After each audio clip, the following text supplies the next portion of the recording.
ಕಾತ್ಯಾಯಿನಿ, ಒಂದು cup coffee ಕೊಡ್ತೀರಾ please? ಇಷ್ಟೊತ್ತು ನೀವು ಕಾಫಿ ಕುಡಿಯಲ್ವಲ್ಲ? ನನ್ಗಲ್ಲ, ಸೂರ್ಯಂಗ. ಹಿರಣ್ಮಯಿಗೆ.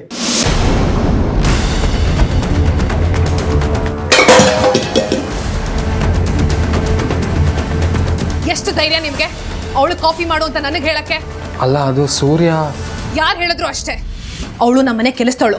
ಅವಳನ್ನ ಯಜಮಾನಿ ತರ ಟ್ರೀಟ್ ಮಾಡಕ್ಕೆ ನಾನು ಬಿಡಲ್ಲ.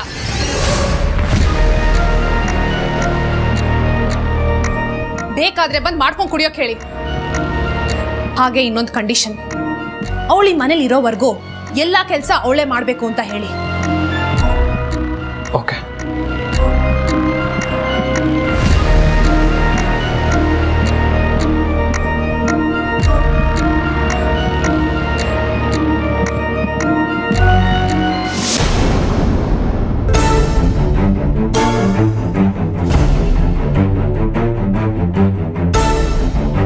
ಅತ್ತೆ, ದಯವಿಟ್ಟು ನನ್ನ ತಪ್ಪು ತಿಳ್ಕೊಬೇಡಿ ಅತ್ತೆ. ನಿಮ್ಮ ಮಗನ ಮೇಲೆ ಕೂಗಾಡ್ದೆ ಅಂತ.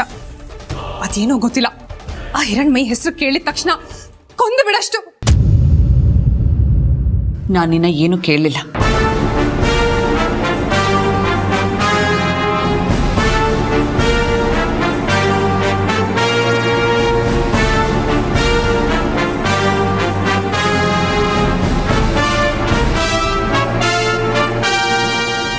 ಇಷ್ಟು ಸಾಕು ಕಣೆ ಹಿರಣ್ಮಯಿ, ಪ್ರತಿ ಕ್ಷಣ ನಿನಗೆ ಕಣ್ಣೀರ್ ಹಾಕ್ಸಕ್ಕೆ. ಅಲ್ಲಾದ್ರೆ ನಿಮ್ಮಪ್ಪ ಇದ್ರು, ಇಲ್ಲಿ ಯಾರಿದ್ದಾರೆ ನಿನ್ನನ್ನ ವಹಿಸ್ಕೊಳ್ಳಕ್ಕೆ, ನಿನ್ನನ್ನ ಕಾಪಾಡಕ್ಕೆ?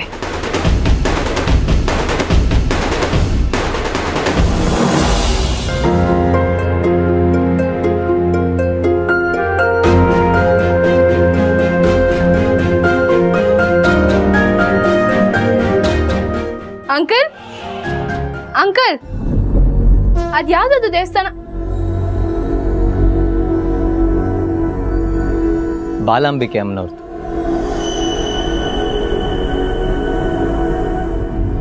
ದೇವಸ್ಥಾನ ಅನ್ನೋಕ್ಕಿಂತ ನಮ್ಮನೆ ರಕ್ಷಾ ಕವಚ ಅನ್ಬೋದು. ಈ ಮನೆ ಕಟ್ಸ್ಬೇಕಾದ್ರೆ ದೇವಸ್ಥಾನ ಕಟ್ಸಿದ್ದಂತೆ ತಾತ. ಅಮ್ಮನವರೇ ಕನ್ಸಲ್ಲಿ ಬಂದು ದೇವಸ್ಥಾನ ಕಟ್ಸಕ್ಕೆ ಹೇಳಿದ್ರಂತೆ. ಈ ಮನೇಲಿ ಏನೇ ನಡೆದ್ರು ಅದಕ್ಕೆ ಅಮ್ಮನವ್ರ ಅನುಗ್ರಹ ಇದೆ. ಇಂಥ ಕೆಲಸ ಮಾಡಬೇಡಿ ಅಂತ ಅಮ್ಮನವರೇ ಸೂಚ್ಯವಾಗಿ ಬಂದು ಹೇಳ್ತಾರಂತೆ ಅಪ್ಪನಿಗೆ. ಅಂಕಲ್, ನನಗ ದೇವಸ್ಥಾನ ನೋಡ್ಬೋದಾ?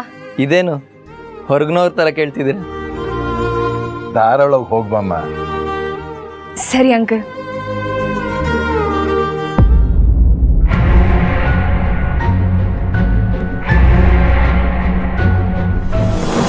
ನಾನಷ್ಟೆಲ್ಲ ಬಡ್ಕೊಂಡ್ರು ಸೂರ್ಯನ್ ಜೊತೆ ಆಸ್ಪತ್ರೆಯಲ್ಲೇ ಉಳ್ಕೊಂಡ್ಲು. ಸಾಲ್ದು ಅಂತ ಈಗ ಅವನ ಜೊತೆ ಅವನ ಮನೆಗೆ ಹೋಗಿದ್ದಾಳೆ. ಹೌದೇನತ್ಗೆ? ತಪ್ಪು ತಿಳ್ಕೊಬೇಡ್ವೆ. ಅವಳೇನ್ ತಾನಾಗೆ ಹೋಗಿದ್ದಲ್ಲ. ಗೀತನ್ ಸಾವನ್ನ ಅರಗಿಸ್ಕೊಳಕಾಗ್ದೆ ಅವನು ಸಾಯಕ್ ಹೊರಟಿದ್ನಂತೆ. ಆಸ್ಪತ್ರೆಯಲ್ಲೂ ಅವ್ರ ಅಪ್ಪ ಅಮ್ಮನ ಮಾತು ಕೇಳದೆ ಹುಚ್ಚಿನ ತರ ಆಡ್ತಿದ್ನಂತೆ. ಹಿರಣ್ಮಯಿ ಅವ್ನ ಮಾತು ಕೇಳ್ತಾಳೆ ಅಂತ ಬೀಗ್ರೆ ಅವಳನ್ನ ಬಲವಂತ ಮಾಡಿ ಕರ್ಕೊಂಡು ಹೋದ್ರಂತೆ. ಬಲವಂತ ಯಾರೇ ಮಾಡಿದ್ರು ಅದ್ರ ಹಿಂದೆ ಸೂರ್ಯನ್ ಸಂಚಿರುತ್ತೆ. ಬದುಕಿನ ಆಸೆ ಕಳ್ಕೊಂಡವ್ರು ಏನ್ ಸಂಚ್ ಮಾಡ್ತಾನೋ? ಅವನ ಬಗ್ಗೆ ಗೊತ್ತಿಲ್ಲ ಅತ್ತೆ ನಿಮ್ಗೆ. ಅವನೊಬ್ಬ ದೊಡ್ಡ ಲೋಫರ್. ಹುಡುಗರೆ ಅಂತ ಕೊಟ್ಟು ಕಡಗದಲ್ಲೇ ಛೇಳಿಟ್ಟು ಲೋಫರ್ ಅವನು. ಬೆಟ್ಟದಲ್ಲಿ ಧರ್ಮಾಧಿಕಾರಿಗಳಿಗೆ ಹಣದಾಸೆ ತೋರಿಸಿ ಮೋಸದಿಂದ ನಮ್ಮನ್ನ ಕರ್ಸ್ಕೊಂಡವನು ಸೂರ್ಯನೇ ತಾನೆ. ಅದ್ ಹಳೆ ಕತೆ ಕಣೋ, ಈಗ ಬದ್ಲಾಗಿದ್ದಾನೆ. ನಟಿಸ್ತಾ ಇದ್ದಾನವನು. ಬೇಕಿದ್ರೆ ಬರೆದು ಕೊಡ್ತೀನಿ.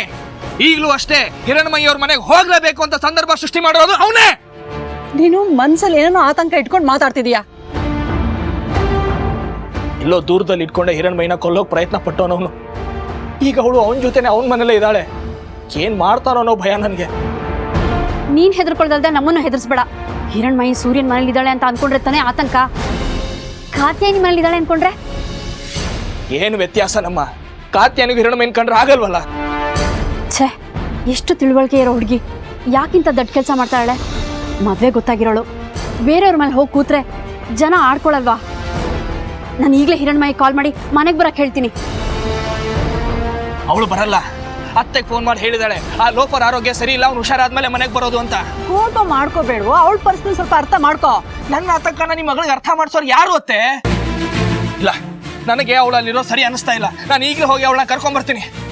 ಶಿವು, ನಿಂತ್ಕೊಳ್ಳೋ.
ದೇವಸ್ಥಾನ ನೋಡ್ತಾ ಇದ್ರೆ ಎಂಥದ್ದು ಸೆಳೆತ.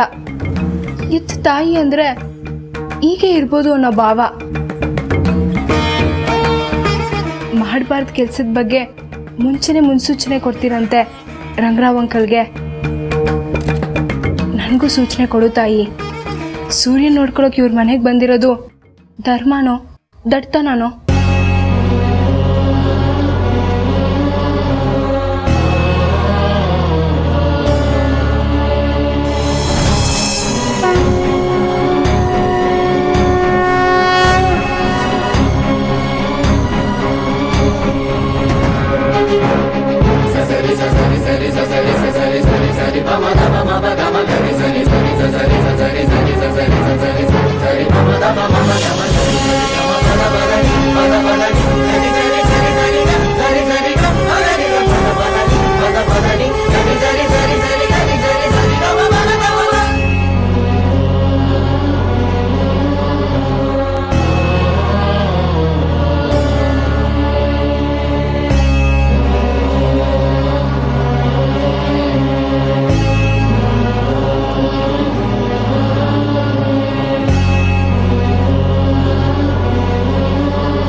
ಸೂರ್ಯ ಅವರಾದಷ್ಟು ಬೇಗ ಗುಣ ಆಗ್ಲಿ ತಾಯಿ.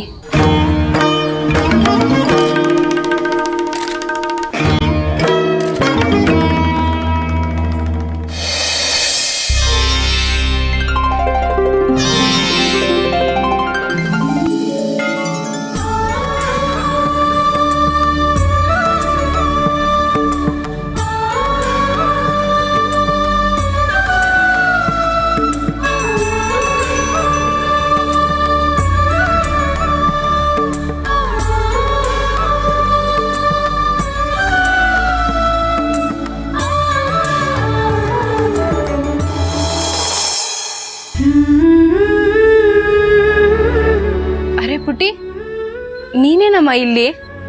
ನಮ್ಮೂರಿನ ದೇವಸ್ಥಾನದಲ್ಲಲ್ವಾ ನೀನಿರೋದು? ಎಲ್ಲೆಲ್ಲಿ ನನ್ನನ್ನು ನಂಬೋರು ಪ್ರೀತಿಸೋರು ಇರ್ತಾರೋ ಅಲ್ಲೆಲ್ಲ ನಾನಿರ್ತೀನಿ. ಒಂದೊಂದ್ಸತಿ ನೀನ್ ದೊಡ್ಡ ಹುಡುಗಿ ತರ ಮಾತಾಡ್ತೀಯ.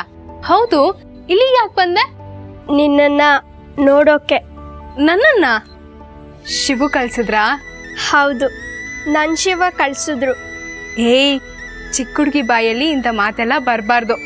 ಅವರು ನನ್ನ ಶಿವು. ಆ ಶಿವಗೆ ಇಷ್ಟ ಇಲ್ಲದೆ ಇರೋ ಕೆಲಸ ಯಾಕೆ ಮಾಡ್ತಿದ್ಯಾ ಹಾಗಾದ್ರೆ? ನೀನು ಈ ಮನೆಯಲ್ಲಿ ಇರ್ಕೂಡ್ದು. ತಕ್ಷಣ ನಿಮ್ಮ ಮನೆಗೆ ಹೊರಟು ಬಿಡು. ನಿಜ ಹೇಳು, ಯಾರು ನೀನು? ನನಗೂ ನಿನಗೂ ಏನು ನಂಟು? ಇದ್ದಕ್ಕಿದ್ದಾಗ ಈ ಥರ ಬಂದು ಹೇಳೋದಕ್ಕೆ ಏನು ಕಾರಣ? ನಿನ್ನ ಮೇಲಿನ ಅಕ್ರೆ ಎಲ್ಲದಕ್ಕೂ ಉತ್ತರ.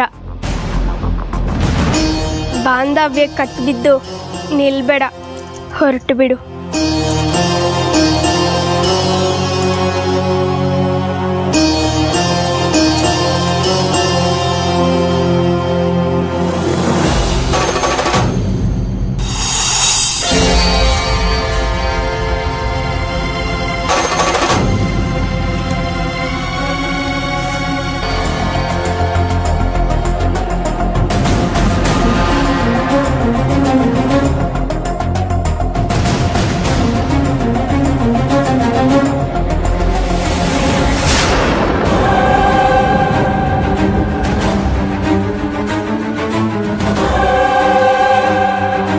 ದೇವಸ್ಥಾನಕ್ಕೆ ಹೋಗಿ ಬಂದೇನಮ್ಮ?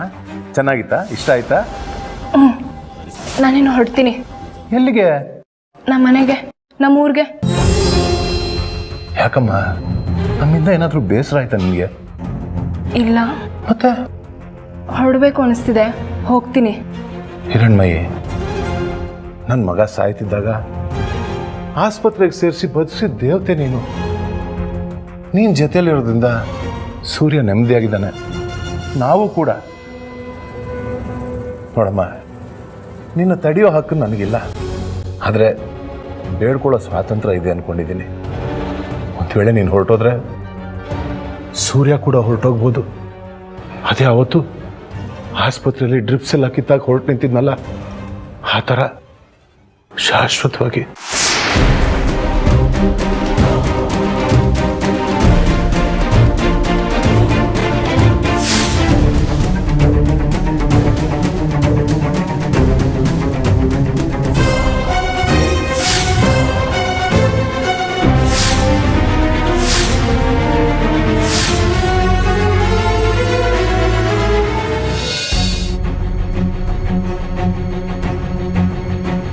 ಪುತ್ರ ಶೋಕಂ ನಿರಂತರಂ ಅಂತಾರೆ. ಅಂತ ಶೋಕದಿಂದ ನಮ್ಮ ಕುಟುಂಬನ ಕಾಪಾಡಮ್ಮ. ಗೀತನ್ ಸಾವಿನ ಶಾಕಿಂದ ಸೂರ್ಯ ಹೊರಗೆ ಬರೋವರೆಗೂ, ಅವನ ಮನ್ಸು ಅವನ ಹತೋಟಿಗೆ ಸಿಗೋವರೆಗೂ ದಯವಿಟ್ಟು ನಮ್ಮನ್ನೆಲ್ಲ ಬಿಟ್ಟು ನೀನು ದೂರ ಹೋಗ್ಬೇಡ. ನಮ್ಮ ಮನೇಲಿರಮ್ಮ ಪ್ಲೀಸ್. ವಯಸ್ಸಲ್ಲಿ ಚಿಕ್ಕವಳಾದ್ರು ನನ್ನ ಮಗಳ ಥರ ಇದ್ರು. ನನ್ನ ಮಗನಿಗೋಸ್ಕರ ನಿನ್ ಕಾಲಿಗೆ ಬಿದ್ದು ಬೇಡ್ಕೋತಿದ್ದೆ. ಏನ್ ಮಾಡ್ತಾ ಇದ್ದೀರಾ? ನನ್ನ ಮಗನ ಪ್ರಾಣ ನಿನ್ನ ಕೈಲಿದೆಯಮ್ಮ. ದಯವಿಟ್ಟು ಕೈ ಜಾರಿ ಹೋಗ್ಬಿಡ್ಬೇಡ ಪ್ಲೀಸ್.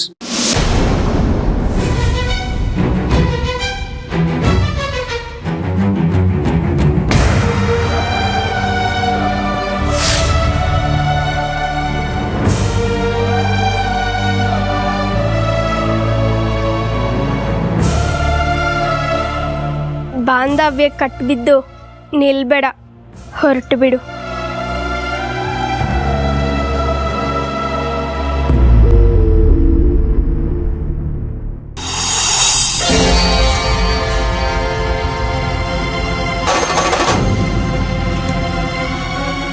Emotional pool.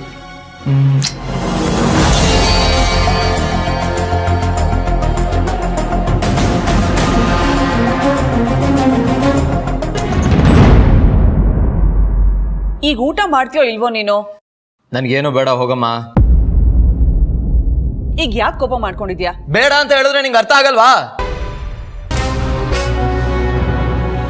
ಏನೋ ನೀನು ಎಷ್ಟು ವರ್ಷದಲ್ಲಿ ಯಾರ ಮೇಲೆ ಬೇಕಾದ್ರೂ ಕೋಪ ಮಾಡ್ಕೊಳ್ತಿದ್ದೆ, ಆದ್ರೆ ನನ್ ಮೇಲಲ್ಲ. ಆದ್ರೆ ಇವತ್ ನೋಡು,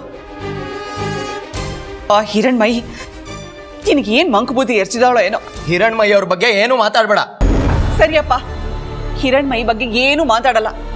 ಈಗ್ಲಾದ್ರೂ ಊಟ ಮಾಡ್ತೀಯಾ? ನನ್ ಮಾತಿಗೆ ಬೆಲೆ ಕೊಟ್ಟು ಊಟ ಮಾಡಿದ್ರೆ ಸರಿ, ಇಲ್ಲ ಅಂದ್ರೆ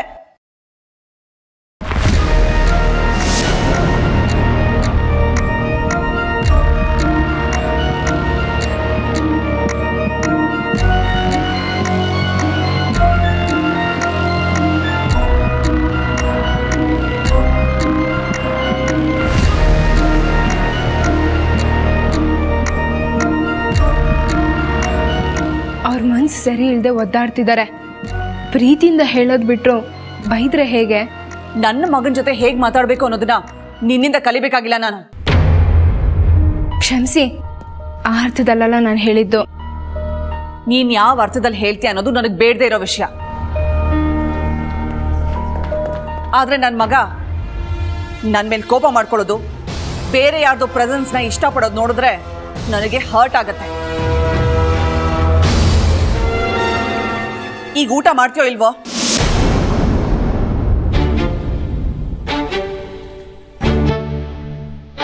ನಾನೊಂದ್ಸತಿ ಪ್ರಯತ್ನ ಪಡ್ಲಾ ಅವ್ರು ಊಟ ಮಾಡೋದಕ್ಕೆ ಒಪ್ಸಕ್ಕೆ?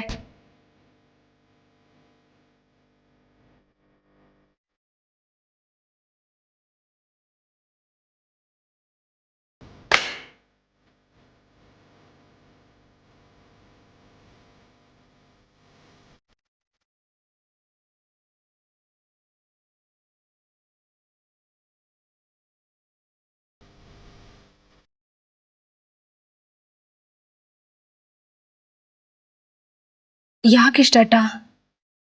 ನಿಮ್ಮ ತಾಯಿ ಮನಸ್ಸು ನೋಯಿಸೋದ್ರಿಂದ ನಿಮ್ಗೇನು ಸಿಗುತ್ತೆ? ಯಾರ ಮನಸ್ಸು ನೋಯಿಸೋ ಉದ್ದೇಶ ನನಗಿಲ್ಲ. ಆದ್ರೆ ನನ್ನ ಗೀತನ್ ಸಾವನ್ ಸುದ್ದಿ ಎಲ್ರಿಗೂ ನೋವು ತಂದಿದೆ. ಆದ್ರೆ ನನ್ನಷ್ಟು ಯಾರಿಗೂ ತಂದಿರಲ್ಲ. ಇಲ್ಲದೆ ಇರ್ಬೋದು, ಹಾಗಂತ ಎಷ್ಟು ದಿನ ಅವ್ಳ ಸಾವಿನ ನೆನಪಲ್ಲೇ ಇರ್ತೀರಾ ನೀವು? ನಿಮ್ಮ ತಂದೆ ತಾಯಿ ಬಗ್ಗೆನೂ ಯೋಚನೆ ಮಾಡ್ಬೇಕಲ್ವಾ? ನಿಮ್ಗಿನ್ನೂ ಸಣ್ಣ ವಯಸ್ಸು, ಮುಂದಿನ ಜೀವನ ದೊಡ್ಡದಿದೆ. ಯಾರ ಜೊತೆಗೆ?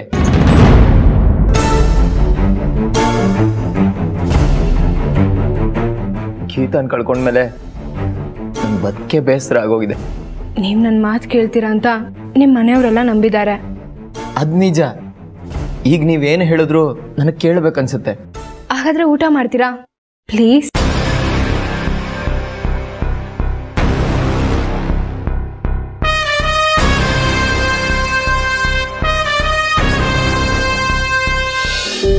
ನೀವು ನನ್ನ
ಈ ಫೋಟೋ ಶಿವಗೆ ಹೋಗೋದು ಗ್ಯಾರಂಟಿ.